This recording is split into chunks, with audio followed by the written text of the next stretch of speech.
열왕기상 13장 33절 보시겠습니다.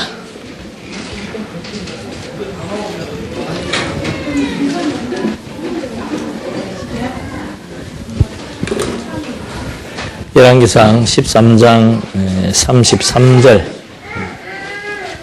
한 주일 비었는데 저래 커가지고 왔다 갔다 하네. 한 주일 상관에 그냥. 13장 33절 보시겠습니다. 이 일 후에 여로보암은 자기의 악한 길에서 돌아서지 않고 계속해서 일반 백성 중에서 산당의 제사장들을 세웠으니 원하는 자는 누구든지 제사장으로 삼아 산당의 제사장이 되게 하였으므로 이 일이 여로보암의 집에 죄가 되어 그 집이 땅 위에서 끊어져 멸망하게 되었다. 이제 분열 초기의 부패라고 하는 것은 하여튼 열왕기서는 지금부터 계속해서 이제 한 가지밖에 없습니다.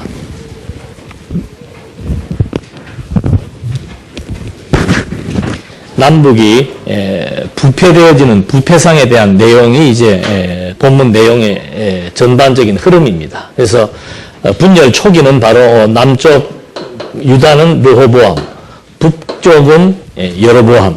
여로보암은 솔로몬의 아들이죠. 그래서 이것이 다 이미 선지자들을 통해서 예언된 사건인데 이제 남쪽과 북쪽이 부패를 했는데 먼저 남쪽의 부패 사항을 확인해 보았고 그 다음에 여로보암 북쪽의 부패 사항을 확인해 보게 됩니다. 그러니까 부패하는 내용은 딴 거 없습니다. 남쪽은 백성들에게 경제적인 탄압과 그 다음에 종교적인 부패입니다. 그 다음에 북쪽도 역시 마찬가지예요. 종교죠. 그때는 신정국가가 있기 때문에 전부 종교적인 것, 즉 제사 문제. 그러니까 유대인 사회에서의 가장 중요한 일, 그건 하나님 앞에 제사하는 겁니다. 우리처럼 이것도 중요하고 저것도 중요하고 그게 아니고 유대인들에게 있어서 삶의 중심은 뭔가? 하나님과의 소통, 하나님과의 교제, 하나님과의 관계를 확인해 나가는 것이 유대 사회에서는 가장 중요한 일이었고 또 하나님과의 관계를 점검해 나가는 방식이 바로 뭔가? 그게 제사죠. 제사. 그러니까 하나님과 하나님 백성들과의 사이에서 제일 중요한 소통의 형식은 바로 뭔가? 그게 제사 드리는 겁니다. 이게 구약시대 때는 하나님께서 어디에 임재해 계시는가? 그렇기 때문에 이 정해진 장소와 그 다음에 제사를 드리는 제주와 필요한 제물과 그래서 이 모든 제사와 관련된 규례, 법도 이게 이제 하나님과 이스라엘 백성과의 관계이기 때문에 이걸 이제 이스라엘 보통 이방 종교들은 일반적인 보편적인 종교는 이런 규례와 법도를 인간이 만듭니다. 인간이 만들어서 인간이 신을 섬기고 인간이 신을 섬기면 좋아하고 안 섬기면 싫어하는 것이 보편 종교예요. 근데 이 유대교와 기독교는 뭔가 하면은 신이 모든 것을 지정해 줍니다. 신이 먼저 자기를 보여주고 그 다음에 자기 백성들로 하여금 자기를 본 만큼 신에 대한 가치를 인정하는 만큼 신과의 관계를 유지하며 살도록 하지요. 우리가 그 초대교회 때 보면은 로마 정권이 그 당시 유대 사회를 지배하고 있을 때 이 기독교가 태생했습니다. 그때 이 기독교가 태생했을 때 물론 유대교에서도 핍박을 했지만 로마인들도 기독교를 굉장히 핍박했습니다. 그 중에 하나 원인이 뭔가 하면은 로마 사람들, 우리 그 대구 사람들의 그 하나의 그 뭐라고 그럴까요? 성향 중에 하나가 뭔가 하면은 배타적입니다. 새로운 걸 싫어하고 이렇게 전통을 중시하고 그냥 이렇게 이 테두리 안에 있는 것 자체를 무너뜨리는 걸 싫어합니다. 그래서 대구 사람들은 교회를 잘 안 옮긴다 그러죠. 한번 무슨 교회 다닌다 그러면 막 끝까지 다니기 때문에 이 개척이 힘든 곳 중에 하나가 대구라고 얘기하는데 로마 사람도 그렇다고 그래요. 로마 사람도 새로운 걸 싫어한다 그럽니다. 그래서 전통적인 관습, 제도 이런 걸 중시하고 로마는 종교가 아주 그 다문화 다종교입니다. 그러니까 모든 종교를 다 인정을 하되 그 모든 종교를 섬기는 방법은 다르지만은 중심, 인간이 신을 향해서 드리는 그 중심, 그거는 다 똑같이 보기 때문에 뭐 무슨 종교든지 간에 그냥 그들이 섬기는 신, 그리고 그 모든 종교의 신들이 결국은 로마 황제를 같이 섬겨나가는 이런 이제 종교적인 구습이 있는데, 신생한 이 기독교는 이렇게 보니까는 이게 정반대예요. 인간들이 신을 찾아서 신을 섬기고 또 함께 그런 종교 행위가 한 국가에게 종속되어져서 이렇게 보편적인 스타일을 따라가면 되는데, 이 기독교는 보니까 이게 완전히 정반대인 거예요. 신이 인간을 찾아와가지고, 그 다음에 신이 인간에게 무언가를 보여주고, 그래서 그 신을 발견한 그 사람들이 이제 신을 섬기게 되고, 그래서 그 바울이 사도행전에서 아레오바교에서 그 설교 중에 핵심이 뭔가 하면은 이방 종교는 전부 인간이 신을 섬겨야 신이 좋아합니다. 그리고 신을 전부 이렇게 모셔놔요. 그런데 이 기독교는 그렇지가 않다는 거죠. 신전도 없고, 그 다음에 뭐 이렇게 무슨 인간이 신을 이렇게 만들거나 인간이 신을 섬겨서 신이 무엇을 해주는 그런 교리도 아니고, 하니까는 로마에서 볼 때는 이런 종교가 어디가 있냐 이거죠. 우리는 여기 지금 습관이 돼서 모릅니다. 모든 종교는 전부 다 인간이 신을 섬겨야 좋아하는 신을 섬기고 있고, 모든 종교는 전부 다 신당이 있습니다. 성전, 성당, 그리고 요새는 한국도 부패해가지고 이런 장소를 갖다가 무슨 예배당, 이렇게 해서 마치 성금시하는 거룩한 장소로 탈바꿈시키는 이런 지금 사태가 벌어지고 있는데, 사실 이게 전부 이방 종교예요. 기독교는 공간에 예속되지 않습니다.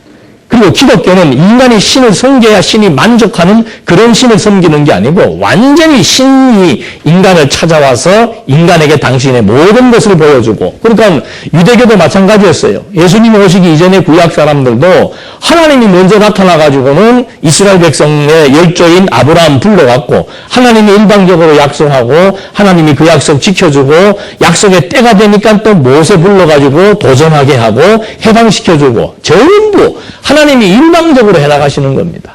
그걸 백성들에게 이제 율법을 통해서, 역사의 해석을 통해서 알려주니까 백성들이 이제 하나님이 이런 분이신 줄 알고 그분을 뭐 하게 되는 거예요. 이제 제사라고 하는 형식을 통해서 그분을 섬기고 그분과의 소통을 하는 거죠. 이것이 구약의 하나님과 인간의 관계였다면은, 이제 지금은 예수님이 그러지 않습니까? 예수님이 오셔가지고 제일 먼저 개혁하는 게 뭔가 하면은 이 제사를 새로운 구조로 바꿔버리는 거예요. 그러니까 장소, 어떤 공간에 국한된 장소, 그 다음에 막 신을 섬기는 이런 행위, 그리고 어떤 구약에 나타난 이런 제사의 규례, 이런 것들이 이제 완전히 다 이제 개혁해서 공간을 초월하고 어떤 인간의 행위를 초월하고, 그 다음에 뭐 이게 시간과 재물과 이런 모든 것들을 다 초월하는 오직 성령과 진리에 의한 영적 예배. 이것이 예수님이 이제 요한복음 초두에서 밝혀주는 예배의 새로운 지평이지요. 그리고 지금은 지금도 우리는 하나님과의 소통을 하는데, 구약시대 때는 이런 성전을 통한 제사를 통해서 하나님과 소통을 했다면은, 이제는 어떤 방식으로 소통하는 거예요? 이게 그리스도예요.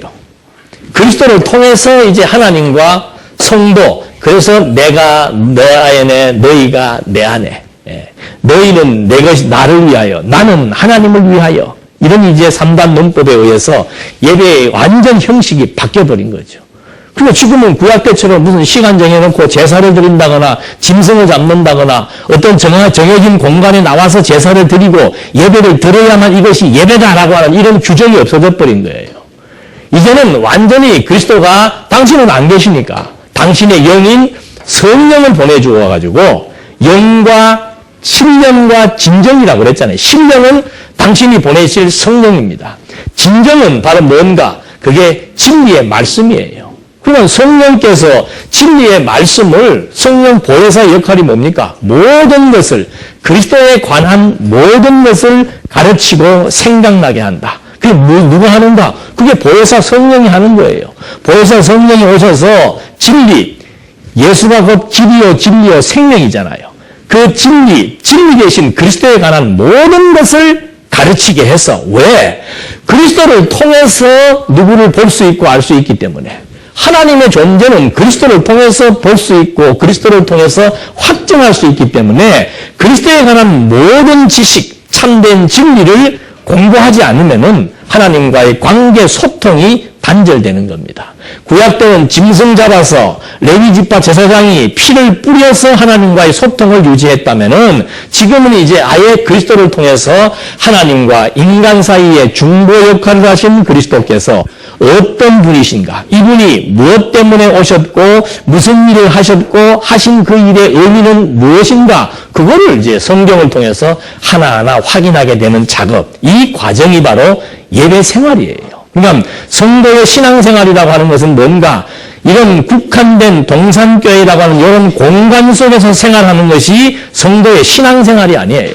성도의 신앙생활은 완전히 우리의 정신세계가 완전히 달라져 버리는 겁니다. 그래서 영적 예배라, 너희 몸을 드리란 말이 뭔가, 우리 몸의 중심의 핵심은 영적인 기능입니다. 정신과 이성과 사고의 기능이에요. 그러니까 이 진리의 말씀을 통해서 이제는 완전히 우리의 정신세계가 인간 본위로 모든 것들을 생각하고 판단하고 집행해 왔던, 살아왔던 모든 삶의 형식이 이제는 철저하게 하나님을 중심으로 모든 것을 생각하고 판단하고 해석하고 결정하고 행동하는 완전 삶의 방식이 바꿔져 버린 거예요. 그러니까 내 정신세계가 바꿔진 내가 여기에서 살든 가정에서 살든 직장생활을 하든 국가의 한 일원으로서 사회생활을 하든 어떤 생활이라고 하는 공간과 반경에 국한되어지는 것이 아니고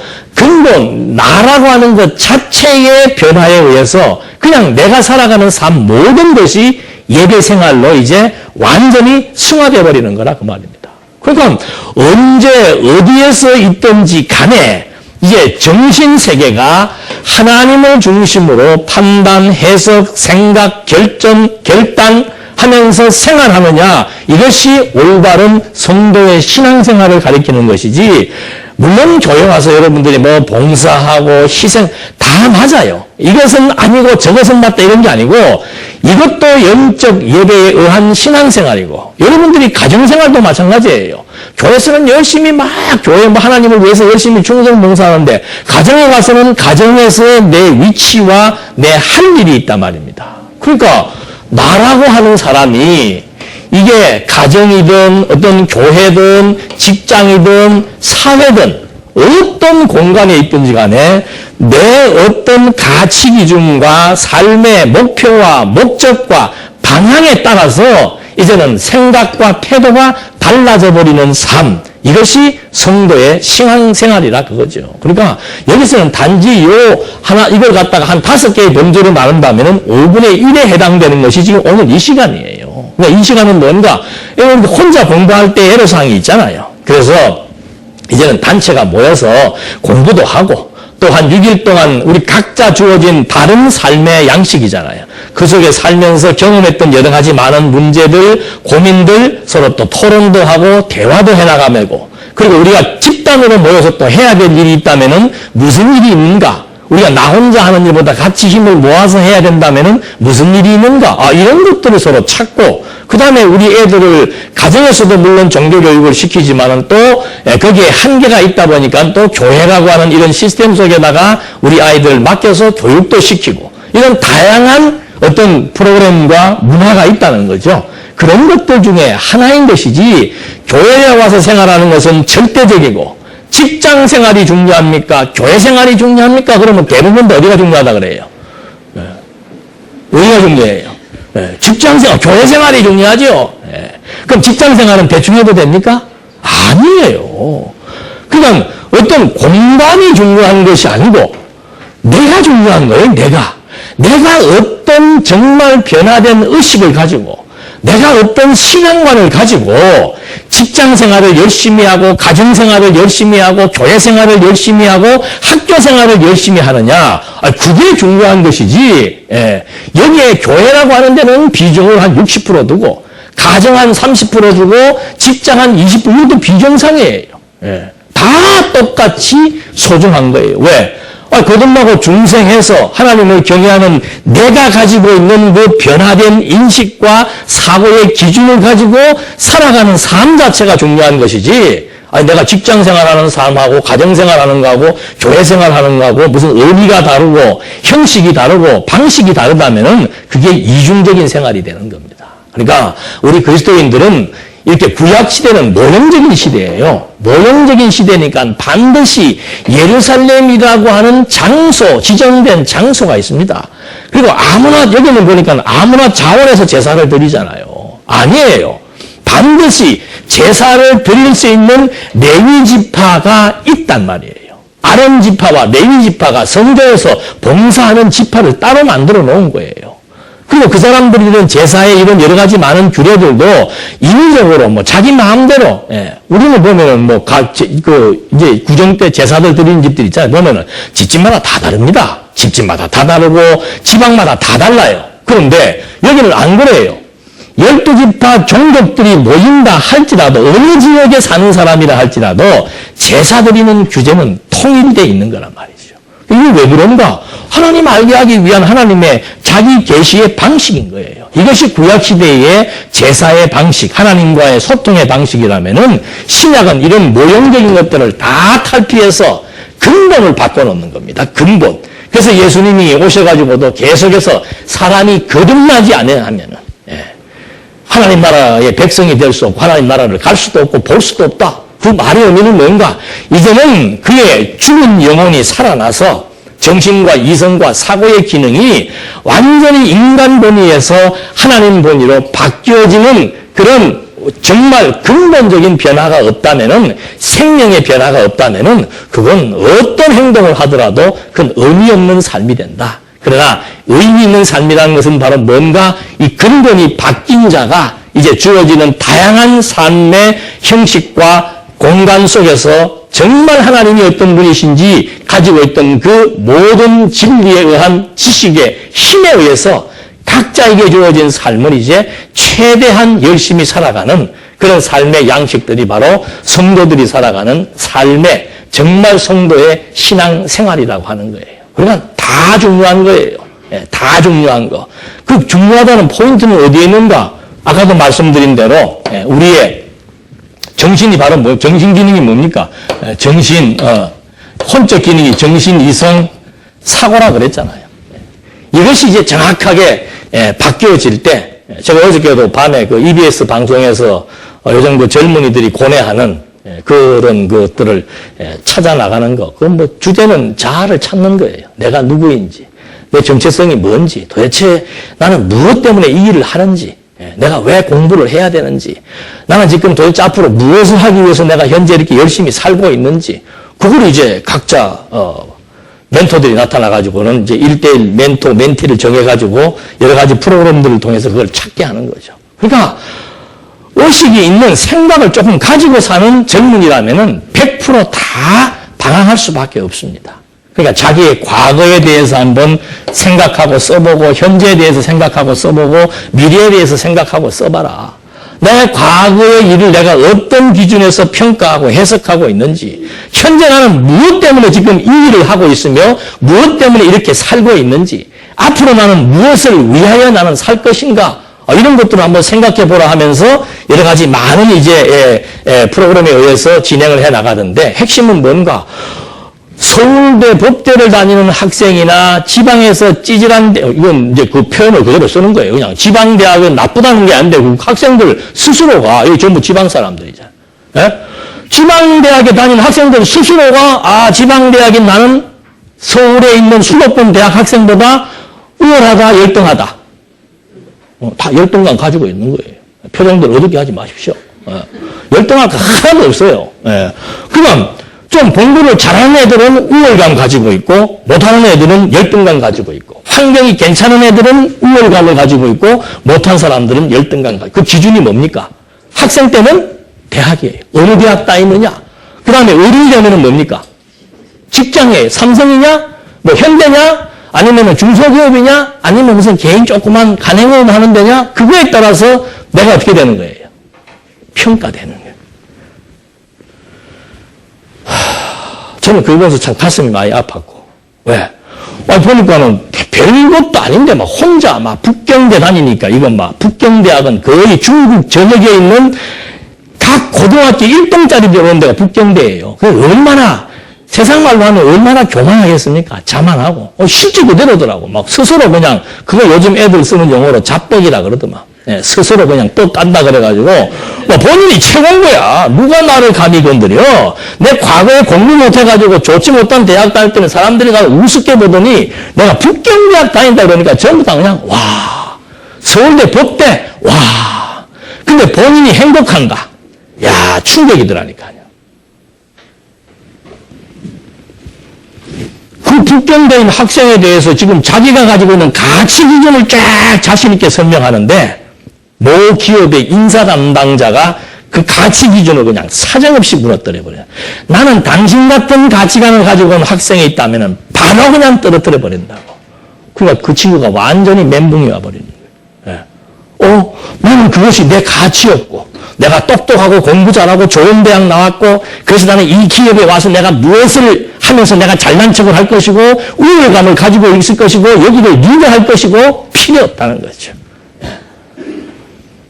또 반대로 지방대 학생 하나는 완전히 열등감이에요. 지방에서 대학을 다녔으니까 어디 가도 알아주지도 않고 너 어느 학교 나왔어? 서울에 직장에 이력서 내봐야 일이 안 된다고 생각을 하는 거지. 왜? 가니까 막 서류 이렇게 들어오면 지방대는 보지도 않는데 서울대 연고대만 본대. 예, 그렇지도 않아요. 그럼 삼성이 유수한 기업에는 전부 서울대 연고대밖에 없게? 아니에요. 제가 아는 이 대구 출신도 기업 다니는 사람들 많이 있어요. 예. 그것이 마치 자기 성경의 지표가 되고 내 정체성의 지표가 되고 내 가치관의 지표가 되는 것이 사회 구조도 이렇게 만들어 놨고 그 구조에 의해서 우리 젊은이들이 다 병들어 있는 거예요. 우월감도 질병이고 열등감도 질병이에요. 그래서 마지막 찾게 해주는 것이 뭔가? 자존감을 찾게 해주는 거죠. 인간의 정체성이 무엇인데 그 정체성이 무엇인지를 바로 알면은 나는 괜찮은 존재다. 나는 이 사회에서 필요한 존재다. 나는 우리 가정에서 사회에서 우리 교회에서 어떤 지역사회에서 나는 괜찮은 존재다라고 하는 자존감을 찾게 해주는데 그동안의 자존감은 뭔가? 세상이 가지고 있는 기본적인 잣대, 우리는 그것을 스펙이라고 그러죠. 어느 대학을 나왔으며 성적이 어떠며 몇 등급이며 어느 직장을 다녀서 1년에 연봉을 얼마 받는가, 그것이 자존감과 자신감과 자기의 정체성을 확립시켜주는 하나의 지표였다 이 말입니다. 그것이 왜 아닌가? 여러분, 전 세계 65억 중에서 1등은 몇 명이에요?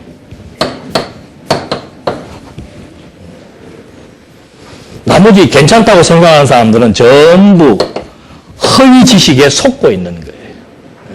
그리고 무수히 많은 사람들은 전부 열등감에 젖어 있습니다. 그러니까 이 세상이 완전히 경쟁이고 양육강식이에요. 단계별로 해가지고 계속해서 위에 사람은 밑에 사람을 어떻게 하는 거예요? 이게 요즘으로 말하면 가불관계예요. 세상에 가장 더러운 관계가 가불관계. 왜? 힘의 논리에 의해서 할 말을 할 수 없고 그 힘 때문에 굽신거려야 되는 그 정말 우리 남자들은 알 거예요. 직장생활하고 사업하시는 분들은 아마 철저하게 깨달을 거예요. 정말 속된 말로 더럽죠. 예. 거기에서 무슨 자존감이 있고 거기에서 무슨 정체성이 있습니까? 학생들도 마찬가지고. 예. 학생들도 공부 잘하는 애들 그 상위 그룹에는 우리 선생님도 있지만은 상위 그룹 때문에 일부 나머지 애들은 다 뭐예요? 걔네들을 지금 뭐 하기 위해서? 예. 높여주기 위한 뒷머리밖에 안 돼. 예. 그리고 학교 다닐 때도 돌반, 우수반, 우리 때도 돌반, 우수반, 돌반을 가면 선생님들이 그냥 아예 떠들지만 말라 그래요. 떠들지만 말라. 근데 나는 돌반 들어야 되는데 내 친구가 교장 선생님하고 잘 알아갖고 저하고 나하고 둘이 우수반을 들어 굉장히 힘들었어. 예. 왜? 돌반에 가면 편안한데 이 우수반에 가니까 전부 공부하는 아들 말고 둘이만 공부를 안 하고 있으려니 너무너무 힘이 들더라니까. 그럼 나는 돌 같은 인생인가? 저는 그렇게 생각 안 해요. 세상적인 가치 기준에 왜? 이 세상이 다라면은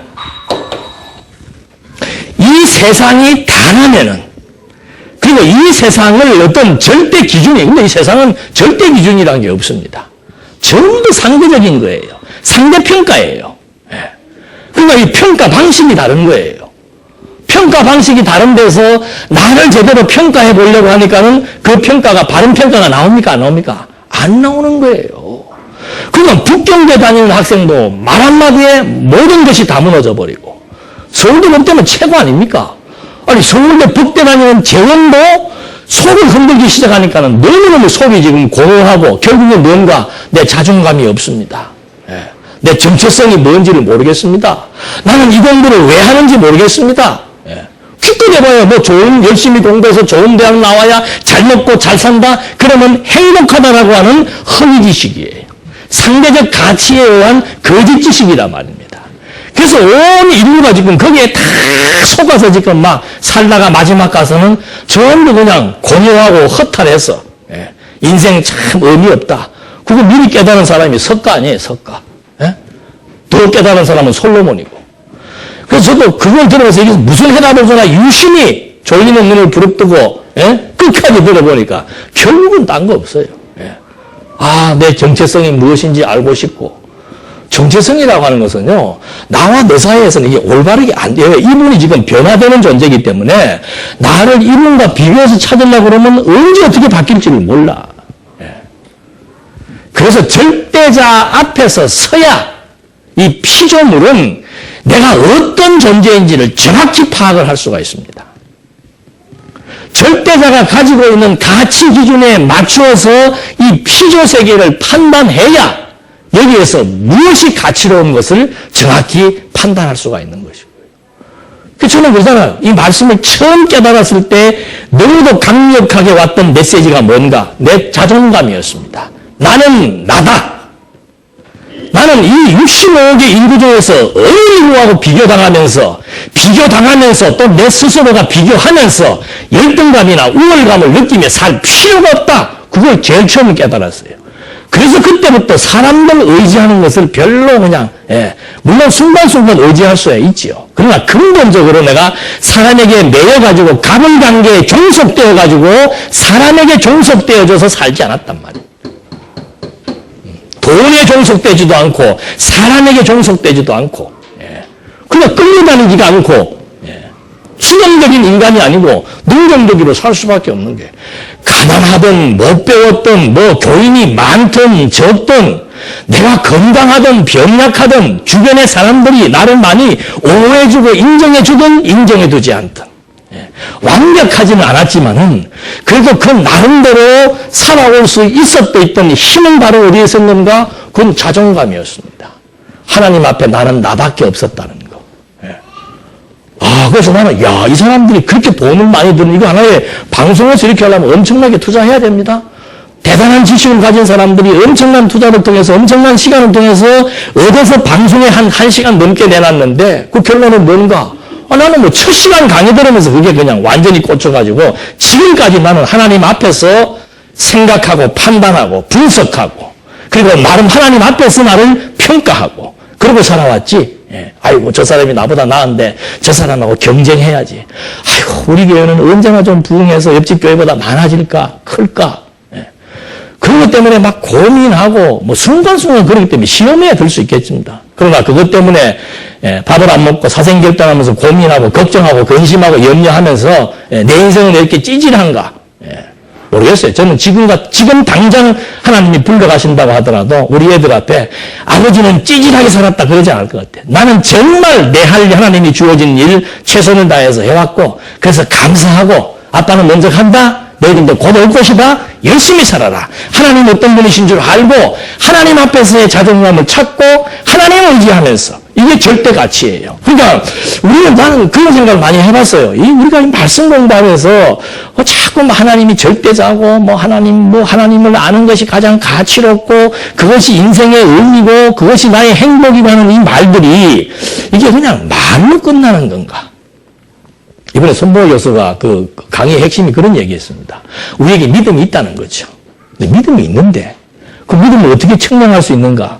그 사람이 나타나는 행동이나 삶을 통해서 그대로 반영된다는 거죠. 그건 절대적인 원칙이잖아요. 예.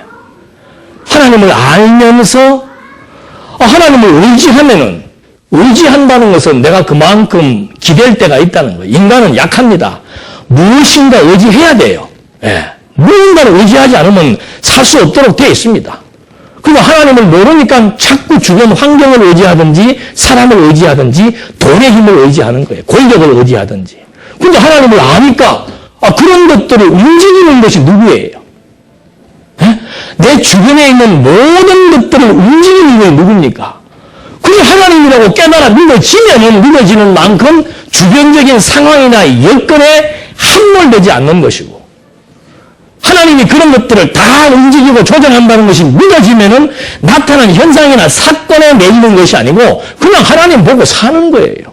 하나님, 도대체 이 일이 나에게 무슨 의미가 있습니까? 해석이 그렇게 돌아가는 거예요. 그렇지 않고 하나님을 의지하지 않고 보이는 세상을 의지하게 되면은 아이고, 이 일이 지금 발생을 했는데 이 사람이 왜 그럴까? 이 일이 왜 이럴까? 이 문제를 어떻게 해결할까? 완전히 거기에 빠져들어가서 낙심하고 절망하고 실망하고 막 분노하고 걱정하고 근심하고 염려할 수밖에 없습니다. 저는 참 그 말이 실감해. 예수님께서 왜 느닷없이 염려하지 말라고 했는가? 당신이 뭐 하지 마라 해라 할 때는 뭐가 있어야 돼요? 능력이 있고 책임질 능력이 있을 때 그런 말을 하는 겁니다. 그래서 우리는 명령하지 않는 이유가 뭔가? 책임 능력이 없기 때문에 이래라 저래라 말을 못하는 거예요. 하고 싶어도. 근데 예수님은 바로 뭐라 그래요? 명령하지 말라 그러잖아요. 우리 인간의 본능적으로 가장 중요한 먹고 있고 마시는 문, 그것 때문에 인간이 다 지금 혈압이 올라가고 혈당이 올라가고 혈압이 올라가고 암이 생기는 이유가 뭔가? 딴 게 없습니다. 의식주 문제예요. 근본적으로는. 경제나 말입니다. 근데 예수님은 그거 아시잖아요. 그거 걱정하지 마라. 무엇을 입고 먹고 마실까는 이방인들, 즉 하나님을 모르는 사람들이 하는 일이고, 그런 모든 나와 관계된 주변의 모든 것들을 하나님이 지금 다 주도하고 계신다는 것을 우리가 알자 이 말이에요. 그러면 하나님께서 그거 안다면 하나님께서 왜 그러실까? 도대체 이것이 나에게 무슨 의미가 있을까? 한 차원 높은 관점에서 나하고 관계된 여러 가지 많은 일들을 해석할 수가 있다는 거죠. 그것이 힘이에요. 그러니까 그렇게 해석이 되어지는 것을 우리는 긍정적 해석이라고 합니다. 긍정적 해석이 되면은 마음이 평안하고 행복합니다. 그럼 어떻게 해야 긍정적 해석이 되는가? 진짜로 하나님이 살아 존재하시고 이분이 처음과 나중 되셔가지고, 처음과 나중이라는 것은 창조와 종말의 모든 섭리를 다 포괄하는 겁니다. 만물이 다 이분에게서 나왔고 이분의 뜻대로 진행이 되고 이분의 뜻대로 끝을 맺는다는 것이 깨달아 믿어지게 되면은 그냥 이분 하시는 대로 뭐 하면 돼요? 이스라엘 백성들에게 광야에서 뭐 하라 그럽니까? 보기만 봐라 그런 거예요. 딴 거 하지 말고. 보는 거에 어려울 거 없죠. 뭐 보는 거에 눈 뜨고 보면 되지 뭐. 예? 거기에 자꾸 다른 생각을 담지 마라 이 말입니다. 되어지는 모든 상황을 봐라. 하나님의 관점에서 봐서 하나님이 지금 어떻게 행하시는 것을 보고 하나님은 정말로 살아계시고 하나님이 진짜 능력자이시구나. 그거 확인해라. 거기에 어떤 생각도 개인적이고 주관적인 생각을 개입시키지 마라. 그 말과 똑같은 거예요. 그래서 여러분 우리가 성경을 공부하는 것은 다른 의도가 없습니다. 진짜 이분을 통해서 하나님이 정말 살아계신가? 늘 드리는 말씀이에요. 확인되면은. 그러면 그분은 어떤 분인가? 살아계시다는 거 확인됐으면은 그분이 정말 어느 정도의 능력자인지, 그분이 얼마만큼 날 사랑하고 계신지, 그분이 모든 만사를 어떤 원리와 원칙에 의해서 섭리해 나가시는지, 그게 확인되면은 그다음부터는 걱정하라 말할 필요가 없지요. 나한테 맡겨봐라, 맡기지 마라 말할 필요가 없습니다. 그래서 이것이 확인될 때라야만이 이 상천하지에 있는 모든 피조만물은 하나님의 능력을 힘입어 존재하기 때문에 하나님에 의해서 모든 것이 승리되어진다는 것이 깨달아 믿어지니까 만사와 만물의 으뜸이 누구예요? 하나님이니까 하나님에게 절대적인 가치가 있다는 것이 그냥 그대로 인정이 돼버리는 거죠. 이분이 나하고 어떤 어떤 관계인 것은 그리스도를 통해서 확인할 수 있잖아요. 그러면 거기서 존재감이 생기고 자존감이 생기는 거예요. 예. 우리는 자꾸 칭찬해줘라. 물론 칭찬하면 그것도 자존감 들 수 있죠. 가정에서. 예, 밝고, 많이 인정받. 근데 사람의 인정은 그건 독이 있습니다. 사람이 인정해주는 것은 독이 있습니다. 그런 인정을 자꾸 받기 시작을 하면 왜 독이 되는가 하면 사람의 인정이라고 하는 것은 오늘 인정을 해주기도 하고 내일 어떻게 해요? 그게 바뀌기도 해요. 예. 그러니까 부모 자식도 마찬가지입니다. 부모도 사람이기 때문에 어쩔 수가 없어. 자식이 부모 말 잘 듣고 잘 하면은 어떻게 보여요? 이뻐 보이고. 말 것마다 대들고 그냥 뭐 어떻게 하면은 아이고 자식이라도 예. 아이고 저거 어떻게 빨리 그냥 없어지는 시집을 가든지 뭐 우리 딸이 그렇다는 게 아니라 예? 그럴 때도 있지. 예, 말 안 들으면은. 그러니까 부모 자식도 필요 없습니다. 항상 인간은 이기적이기 때문에 자기 중심이에요. 내 마음에 들면은 뭐 한 거예요? 좋고 안 들면 싫은 거예요. 내 마음에 들 때야 인정을 하지만 내 마음에 안 들면은 인정 안 되고 세상이라고 하는 건 더 무섭지요. 예, 세상의 인정은 전부 이해관계입니다. 이해관계. 예. 이렇게 상대적인 평가가 이게 엉터리 평가인데 그런 인정과 그런 평가를 받으면서 산다? 이게 완전히 속고 사는 거란 말이죠. 그래서 연예인들이 마약을 하고 자살을 하고 허탈해하는 이유가 바로 뭔가 거짓 정보와 거짓 인정에 의해서 자기의 정체성과 존재감을 찾다가 그 인기가 쏙 빠져나가는 순간 살 수가 없는 거죠. 그런데 하나님의 인정은 뭡니까? 하나님의 인정은. 여러분, 베드로서 보니까는 아시아에 흩어져 있는 교회 성도님들이 그렇게 힘들게 살 때 바울이 주는 메시지가 뭡니까? 바울이 주는 메시지가 하나님의 칭찬과 영광과 존귀함이 어떻다? 주어진다는 거죠. 그러니까 하나님의 칭찬은 하나님의 인정이에요. 하나님이 우리를 인정해 주시고 하나님이 우리를 존귀하게 여기시고 하나님이 우리를 영광의 자리에 앉히신다. 이 피적 세계에서는 정말 거지처럼 보잘것없는 사람처럼 천대받고 약자의 위치에서 항상 손해보고 시달리고 힘들게 살 수 있지만 절대자이신 창조주이신 하나님이 우리를 인정하고 하나님이 우리를 귀히 여기시고 하나님이 우리를 영광의 자리에 앉으실 것이라고 하는 그 메시지가 소아시아에 흩어져 가지고 나그네처럼 살고 있는 성도들에게는 완전히 소망이 되는 거예요. 그러니까 여러분 이렇게 어려울 때 이렇게 해야 됩니다가 아니에요. 존재 확증이에요. 존재 확증.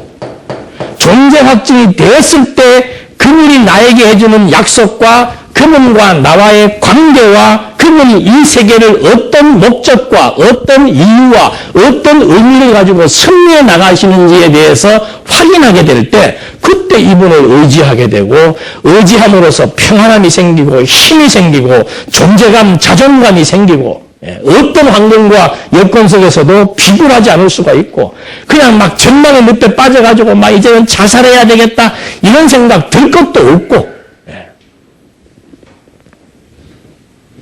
죄송합니다. 이것이 설교라고 해서 이런 말 하면 안 되는 줄 알지만 지금 제가 요즘 많은 고민들을 많이 해요. 우리가 가지고 있는 이 지식이 굉장한 지식입니다. 엄청난 거예요. 인생의 문제부터 시작해서 세계, 역사, 문화, 이번에 손명호 교수님은 세계관이란 무엇인가 정의 내릴 수 없다고 시작합니다. 세계관의 관점으로 지금 이 세대를 바라보는데 세계관이 무엇인지는 정확하게 정의할 수 없다고 시작하면서 지금 강의를 하시는 거예요. 그런데 우리는 세계관 정확하게 가지고 있습니다. 생명이 무엇인지를 압니다. 세계관이 무엇인지를 압니다. 인생관, 가치관, 역사관 정확한 원리를 가지고 있습니다. 그런데 이것이 이렇게 단계별 과정에 의해서 차근차근 공부를 해야 되는데 갓 나오신 분도 10년 차도 30년 차도 똑같은 결론적인 메시지를 듣게 되니까 그 다음에 이 중간 과정이 없어져 버린 거예요. 그러니까 여러분들이 이거 잘 점검하셔야 됩니다. 내가 지금 신앙생활 하는데 별로 재미가 없다. 공부를 해도 별로 재미가 없고 내 강의 들어봐도 그 말이에요. 뭘 그렇게 대단한 얘기가 나오겠습니까? 처음 듣는 분들이야 대단하지만 그러니까 한 5년 차만 지나도 벌써 태도와 이 모양이 달라져요. 완전히 그냥 이렇게 매너리즘에 빠져버리죠. 그래서 신앙생활 하는 건지 얼굴에 큰 기쁨도 즐거움도 없고, 근데 성경에 보면 이게 공부를 하면 하고 영수가 차면 찰수록 백발은 영화의 멸류관이라고 그랬어요. 이건 끝이 없는 겁니다. 계속 진입할수록 그 즐거움이 배가 된다고 지금 성경은 약속해 주었는데 이상하다 이 말이지.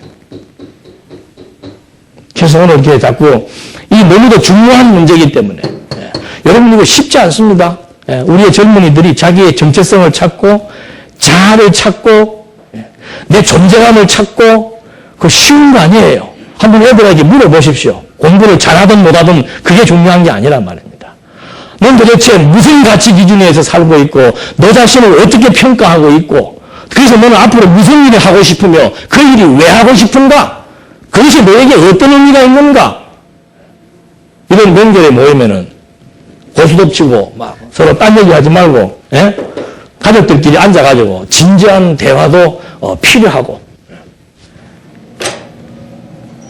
저는 참 이런 것들이 너무 중요하게 느껴져가지고 야 이거 진짜 사실 오늘 차에서 저는 제 직업이 이거 뭐 사명이다 뭐 이걸 떠나서 그냥 직업일 수도 있잖아요. 목사라고 하는 직업이 하나님을 배워나가는 일과 직접적으로 관계된 직업이에요. 그냥 공부를 공부 안 하는 목사들도 많이 있습니다만은, 저는 공부를 안 할래야 안 할 수가 없고, 이 틀을 벗어나고 싶어도 벗어날 수가 없는 그런 직업을 가지고 있기 때문에 행운이에요, 저로서는. 왜 그런가? 보통 사람들보다 덜 떨어졌기 때문에 이놈은 이런 직업 안 가지면은 아예 그냥 세상으로 갈 개연성이 충분하다. 하나님 그렇게 판단하셨는지는 모르겠지만, 저는 하여튼 그 직업 때문에 이 직업이 아닌 사람들에서 그렇게 깊은 생각을 고뇌를 별로 못 해봤어요. 근데 요즘은 우리 애들이라든지 주변의 청년들이라든지 또는 젊은 층들이 가지고 고민하는 걸 이렇게 바라보면서 아 이게 보통 문제가 아니구나. 저는 개인적으로 그건 압니다. 여러분들 아마 그런 소리 들어보신 분도 계실 거예요. 야, 이 젊은 분들이 30대, 40대 되시는 젊은 분들이 이렇게 신앙생활을 이렇게 건전하게 열심히 한다는 거 나 정말 존경스럽습니다라고 한 말이 몇 차례 있었습니다. 저는 그렇게 할 자신이 없어요. 제가 30대, 20대 후반 직장생활 할 때 여러분들처럼 이렇게 성실하게 신앙생활 잘 못했다니까. 토요일날 때로는 술도 먹고 취해가지고 주일날 애들 가르치면서 그게 양심에 찔려가지고 야 교사가 이래갖고 되겠나. 그런 양심의 가책도 많이 받아본 그런 기억도 나는데 이런 부분들이 이게 정말로 우리한테 필요한 내용이고 정말로 확인되어져서 아 이거 지금 뭐 맨날 이거 하면 뭐예요? 이게 진짜 저와 여러분들의 인생을 바꾸어 놓고 실제 살아가는 우리의 삶의 현장 속에서 힘이 되는 지식이라야 이것이 공부할 맛이 나지. 아, 열왕기서가 이런 것이었는데 이런 것이구나. 창세기는 이런 줄 알았는데 이런 것이구나. 그거야말로 일반적인 지식 차원입니다. 그런 본능은 누구나가 다 가지고 있습니다. 지식 욕구는 다 가지고 있는 거예요. 성경이라고 해서 지식 욕구로 해당되지 않는다고 말할 수 없습니다. 성경 모르는 사람 많잖아요. 당신 창세기가 이것도 뭔지 알아? 창세기는 이거야. 11조가 뭔지 알아? 11조는 이런 거야. 그건 지식이에요. 창세기의 내용들을 통해서 하나님의 존재 확정이 되어져서 나는 지식이 아닌데요 라고 말하려면은 하나님에 대한 존재 확정이 되어져서 그분에 의해서 가치관이 바뀌고 존재감을 찾고 삶의 의미가 달라져서 하루하루가 정말 즐겁고 기쁜 삶을 살아갈 수 있는 원천이 될 때 그것이 참된 지식으로서 하나님의 존재 확증에 의한 것으로 내게 양식이 되는 것이지. 아니 머리 좋은 사람들은 이거 진짜예요. 한 6개월만 공부하면 끝나요. 별것도 없어 사실은. 기본적인 지식 맞게 막 고도로 깊이 있게 공부해가지고 막 책을 쓴다든지 무슨 어떤 이론을 만들어내는 경지 아니고 보통 사람들은 6개월만 공부하면 여기는 무지하게 머리 나쁘신 분들만 오신 것 같아. 그런 지식은 의미 없어요. 지금 우리도 점검해야 됩니다. 내가 주일날 와가지고 막 그래 오늘 열왕기서한테 보자. 마가복음 하는데 한번 보자 그래. 이번에는 이런 식으로 하는데 그런 식으로 하는 데는 뭐가 다르지? 그거는 스스로 속는 거죠. 그렇게 듣지 마라 들으라 그런 얘기를 하는 게 아니에요. 내가 지금 그런 방식으로 접근을 하고 있고 그런 것을 얻어서 그것이 마가복음은 이런 것이구나라는 것에 의해서 만약에 내가 괜찮은 존재라고 생각을 한다면 그건 완전히 속고 사는 거죠. 이 진리의 말씀은 살아서 운동력이 있습니다. 하나님이 어떤 분이신 줄 안다는 것은 그것이 그냥 내 정신세계, 그 다음에 내 생각세계, 내 마음, 그 다음에 의지결단을 다 작동시킵니다. 하나님의 존재가 확증된데 어떻게 마음이 안 뜨거워질 수가 있습니까? 예? 하나님에게 몰입해갖고 사는데 어떻게 마음이 안 뜨거워질 수가 있어요? 마음이 뜨거워질 수밖에 없지요. 예수님도 그러잖아요. 엠마오 도상에서 성경을 통해서 그리스도를 가르쳐 주니까는 그 사람들의 마음이 어떻게 된다고 했어요? 뜨거워지는 거예요. 예. 근데 우리는 한 5년만 지나도 마음이 이제부터는 굳어져 가지고, 뜨거움도 없고, 차가움도 없고, 그대로 돼가지고는 요지부동. 맹랑한 말을 해도 감동도 없고, 그 얘기는 좀 나. 저기 동네 올라가면 다 그냥 체크하는 멘토들이라. 제가 거기에 멘티로 서가지고 평가받는 입장에서, 요즘은 안 그랬었지만 처음에 올라가니까 이제, 제 강의를 들어본 적이 별로 없잖아요. 그러니까 이제 어떻게 하나, 저 한번 체크하는 거예요, 앉아가지고. 참 강의하기 싫더라니까. 그건 자기 손해예요, 자기 손해. 그래서 저도 여러분도 우리 모두는 물론 형식이 가르치고 배우는 이런 형식이지만 근본은 다 똑같이 하나님에 대해서 확인하는 작업입니다. 강의자가 이거 물론 이거는 강의의 어떤 요소도 될 수 있지만 모든 게 다 그래요. 제가 이 말씀에 몰입하지 않으면은 말씀에 몰입하지 않고 자 창세기 이렇게 해가 무슨 형식적으로 이렇게 지식을 전달한다면은 여러분도 똑같이 그렇게 되는 거예요. 전하는 사람이 몰입돼서 전해야 여러분도 같이 몰입이 되는 거고, 제가 전하면서 진리의 말씀에 의한 논리 체계의 리듬을 타야 여러분들도 같이 리듬을 타는 겁니다. 제가 감동하지 않는데 어떻게 여러분들이 감동합니까? 물론 여러분들이 감동은 제 쇼에 의해서 감동할 수 있겠죠. 그러니까 쓰임을 받고 나중에 뭐 하게 되는 거예요? 버려지는 존재가 되는 거예요. 몰입하지 않고 리듬감이 없고 논리 체계에 의한 리듬감이 없고 감동 없이 내가 만약에 여러분들에게 이 지식을 전한다면은 저는 열심히 쓰임만 받다가 버려지는 존재가 되죠. 그건 스스로 점검할 수 있습니다.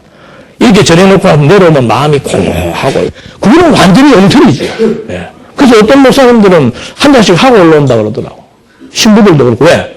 공허하니까. 그래서 선생되지 말라고 했는지는 모르겠습니다만은 하여튼 그게 중요한 것보다는 진짜 우리가 이 정도 시점에 와서는 다시 한 번 더 뭔가 심사숙고하게 점검을 해서 내 자신이 정말 하나님에 대한 존재 확증에 대한 가치를, 그 가치가 도대체 무엇에 의해서 어느 정도로 내게 가치가 있는지를 좀 스스로 판단하고 생각하고 점검한다라고 하는 거. 이것이 구약시대의 성전, 종교적인 문화, 성전 제도에 의한 제사 문화를 통해서 하나님께서 확인시켜 주었다면은 이제는 진리의 내용을 통해서 우리에게 확인된다라고 하는 거. 오늘 초등학교 1학년부터 작년에 이르기까지 다 기도를 하셨는데 그래도 그 기도 속에서 나름대로의 어떤 진리에 대한 자긍심 좋습니다. 진리에 대한 자긍심 좋죠.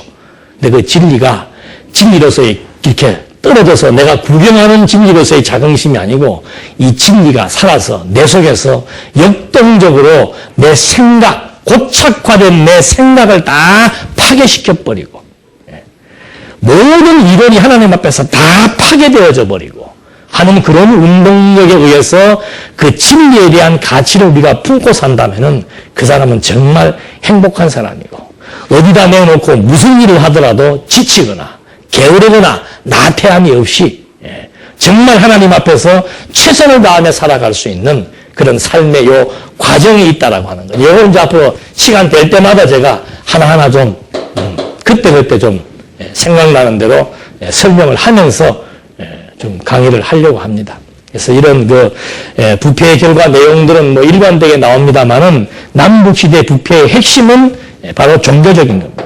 제사 문제에 따른 그런 그 부패 내용인데 결국은 남쪽도 부패하고 북쪽도 부패하지만 현실적으로 봤을 때 북쪽은 이제 300을 넘어가지 못합니다. 3대를 넘어가지 못하고 계속해서 아버지, 아들, 그 다음에 손자 때까지는 유지되다가 대부분 다 이제 그 손자 때가 되면은 그 다음 사람에 의해서 피의 보복 정치가 일어나게 되죠. 이 완전히 혁명입니다. 혁명. 예, 그래서 3, 4대를 넘어가지 못하고 계속해서 왕조가 계승되지 못한다는 결과가 나오고, 여기는 똑같이 범죄하고 똑같이 부패했지만은 한 가지 특이사항은 뭔가? 왕조가 계승되고 있다라고 하는 거. 여기는 왕조가 3, 4대를 넘지 못하고 끊어지지만 여기는 왕조가 계속해서 계승된다라고 하는 것. 그 말의 의미는 뭔가? 인간의 행위와 관계없이 하나님은 당신이 세운 언약대로 계승시키고자 언약했으면 계승시키고 단절시키고자 언약했으면 단절시키시는 하나님.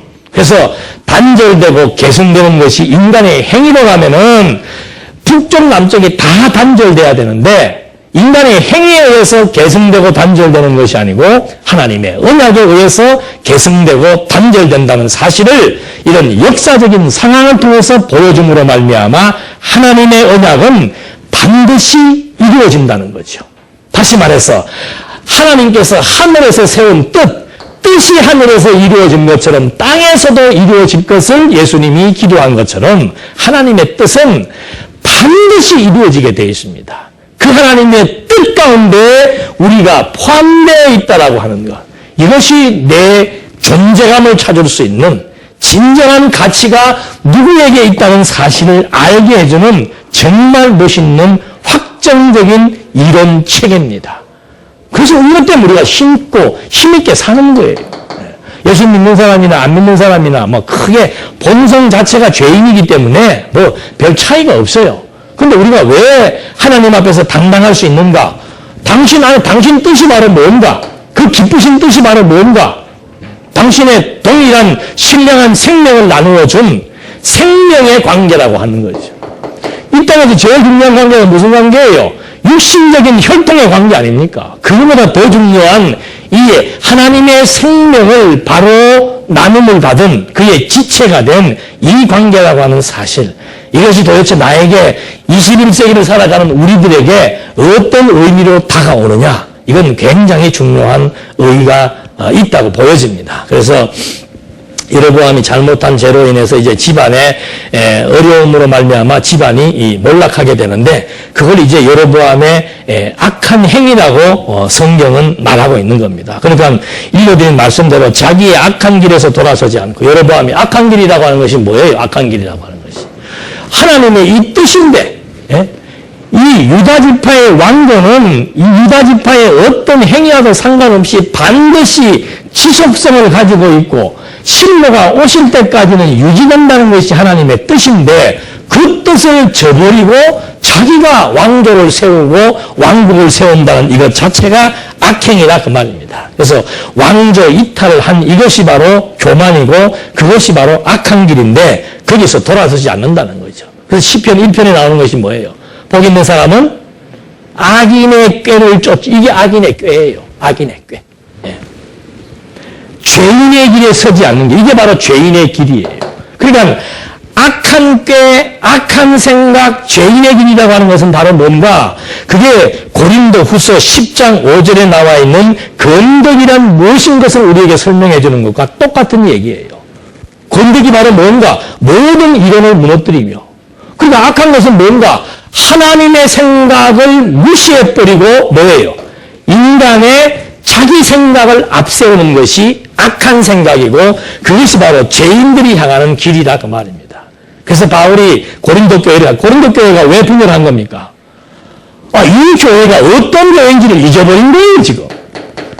그리고 교회에 보니까는 사람들이 다 움직여 있으니까 사람들이 무슨 힘이 있어가지고 이 사람이 유력하고 저 사람이 유력하고 해서 사람 중심으로 모이기 시작해서 분파와 분열이 생기더라 그 말입니다.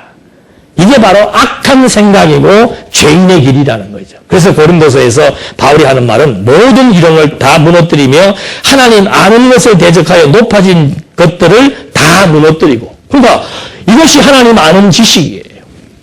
만사는 하나님의 뜻대로 된다. 그리고 하나님이 절대 주권에 의해서 하나님은 처음과 나중이고 알파와 오메가이기 때문에 창조 때 이미 종말을 다 계획하고 섭리해 나가시는 전지전능하신 분인데, 그런 분 앞에서 지금 가지고 있는 자기 주관, 자기 계획, 자기 생각, 자기 이론을 앞세운다면은 그건 말이 안 된다. 그게 교만이고 그게 덕을 무너뜨리는 거라 그 말입니다. 그래서 모든 생각을 사로잡아가지고 하나님 아는 것을 대적해서 가지고 있는 인간의 자기 생각, 자기 중심적인 모든 것들을 다 사로잡아가지고 누구에게 복종시킨다?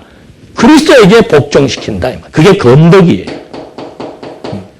그래서 이 고린도 교회 문제를 이것으로 해결한 것처럼 지금 여로보암도 완전히 하나님 잊어버린 거예요. 그냥 자기 생각, 인간이 무엇을 할 수 있다라고 생각하는 본질적인, 근원적인 악성에 의해서 판단하고 생각하고 행동한 것, 그것이 악인의 길이며, 악인의 생각이며 판단이며 죄인의 길이라고 하는 것. 그래서 하나님께서 이걸 이제 하나하나 교육을 시켜 나가는 겁니다. 그러니까 악이란 무엇인가, 죄란 무엇인가 다른 것 없습니다. 이것을 죄라고 판정하시는 분은 한 분밖에 없어요. 그러니까 하나님이 죄다 아니다를 판정하시는 심판자라 이 말입니다. 그러니까 죄란 무엇인가? 하나님이 보실 때 하나님의 생각과 어우러지는 것이 죄고 그것이 악한 생각이라 그 말이죠.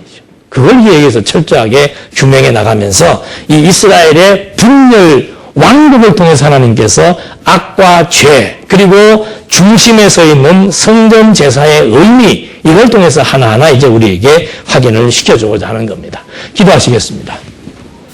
은혜와 사랑이 풍성하신 하나님 아버지, 정말 저희들 이 진리의 말씀에 의해서 자유와 그리고 진정한 삶의 의미를 찾고 가치를 추구하고 있지만 아직은 우리가 여러 가지 많은 부족한 면들과 또 이해와 인식의 부족에 의해서 정말 우리가 누려야 될 심령의 진정한 자유와 평강을 잊고 살 때가 많습니다.